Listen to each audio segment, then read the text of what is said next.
Matibay ito eh. Ang tigas ng dibdib nito, tsaka sundalo. Kaya gusto ko tang hamunin Mr. Trillanes ha. Tayo ang magboxing dyan. Undercard tayo kila Torre tsaka Baste. Pagtuloy.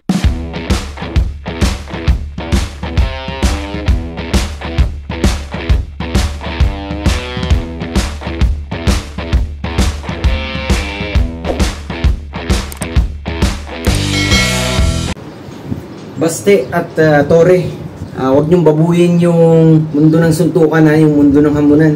Dahil kasagsagan pa lang ng Battle of YouTubers eh, ang tigasin ng Cavite. Isa na yan sa mga naghamon talaga at nakipagbakbakan dyan kahit kila Kiko Matos. Kahit itanong mo ako sa mga yan na kinatakutan ako ng mga yan nung panahon na yun. Dahil syempre tayo, matutuo tayo nun. Pinupusta ko na dati pa yung mga milyon-milyon kong property sa Pasig, apartment, mga daan-daan libong salapi. Talagang pinapakita ko yan, no? Eh ngayon, mas lalo tayong umunlad, umasenso. Siyempre, ganyan talaga pagka magaling. Siyempre, kailangan ano tayo, maghahamon tayo. Pagka meron talagang mga ganyan puputok na mga balita. Ha? Kaya Baste tsaka Torre, ituloy nyo yan. Pag hindi nyo yan tinuloy, ang hindi tutuloy sa inyo, duwag pag kami hindi tumuloy, ha? Kaya kailangan na ituloy niya. Ako naman, ipopropose ko. Gusto ko sanang mapabilang sa undercard. Yan. Ito mga tol, gusto kong hamunin itong si Trillanes. Kasi gusto ko itong makalaban. Matibay ito eh. Ang tigas ng dibdib nito, tsaka sundalo. Kaya gusto ko itong hamunin Mr. Trillanes ha. Tayo ang magboxing dyan. Undercard tayo kila Torre tsaka Baste. Pagtuloy. At hindi basta-basta yung sa akin. Gusto kong hamunin kita ng milyon-milyon Mr. Trillanes para hindi tayo masasabihan ng tao na magpapayaman lang sa pay-per-view o kaya sa mga ticket selling. Gusto ko yung sariling pera, di ba? Itong mga ginto na to. Gusto mo, 7 to 8 million pesos to in Philippine peso, pupusta ko to laban sa'yo kung maglalaban tayo. Eh kung nakukulangan ka pa, Trillanes, eh, ipupusta ko pati yung mga ari-arihan ko pati sa ibang bansa na milyones din ang halaga. Tsaka hindi yan down payment ha. Lahat ito eh, bayad, cash lahat to, pati mga property ko, mga bahay, lupain ha. Kaya Trillanes, kung gusto mong kumita-kita, kung gusto mong makabawi sa eleksyon, siyempre gumasta ka nung nakaraan, di ba? Eh, gusto mong makabawi, kailangan mo kong talunin. Tsaka para yung mga tao din, makakita ng mas magandang laban kaysa kay Torre at Baste. Mas magandang laban to kung itutuloy mo to, masasabi ko, kaysa dun sa dalawang nga kay Baste, no? Pag tayo naglaban, sundalo tsaka talagang pinakasiga sa lahat ng siga, matitigas parehas, ito ang dapat main event eh. Eh kaya lang, hayaan na natin yung dalawang yan, sila Torre. Undercard bout na lang tayo eh, maglaban tayo ha. Kaya Trillanes, pakinggan mo tong video na to. Training lang ako kasi ako hindi naman ako professional boxer, hindi rin ako amateur boxer ha. Talagang sa bahay lang kasi tumataba na eh, kain ako ng kain, hingalin na ngayon.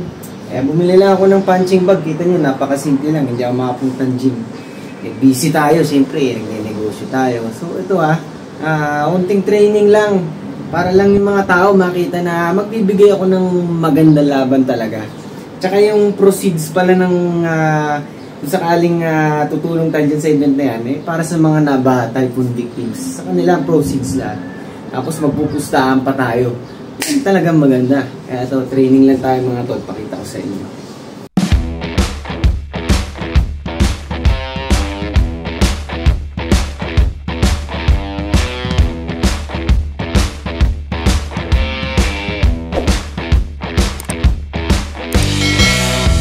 Tsaka bago tayo magsimula, bigat. Alisin ko lang itong mga kagintuan natin mga tol. Sakit sa leeg eh. Baka mamaya ma-injury tayo, hindi pa tayo lumalaban. Bigat to. Sakit sa leeg. Mamaya ma-sleep na ako. Alisin natin isa-isa to. So ito Trillanes ha, manood ka. Tsaka mag-training ka natin kahit papano. Kasi siyempre, pagka sumikat tong video na to, ano ba yan? Pag di ka pumalag sa akin, di ba? Kaya umano ka na, alam ko, tigasin ka din eh. Kaya kung masa ka na sa amo, ha?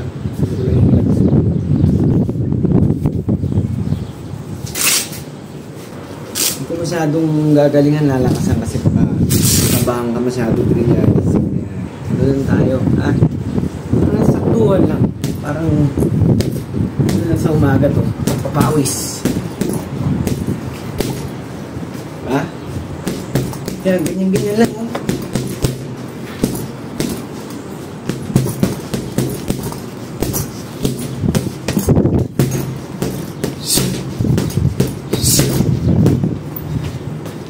Ano, Mr. Trillanes? Hindi ka pa kumbinsido na bibigyan natin maganda laban ng mga tao? Hindi ako basta-basta tutupi sa'yo. Hindi sayang yung bayad ng mga tao sa pay-per-view.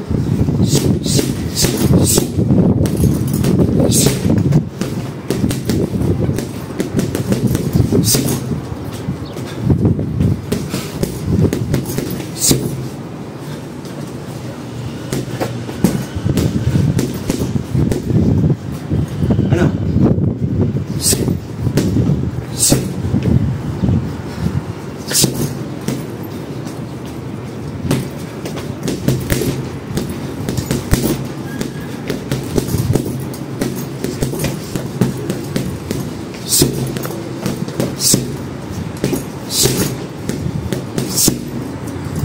Ano, Sir Trillanes?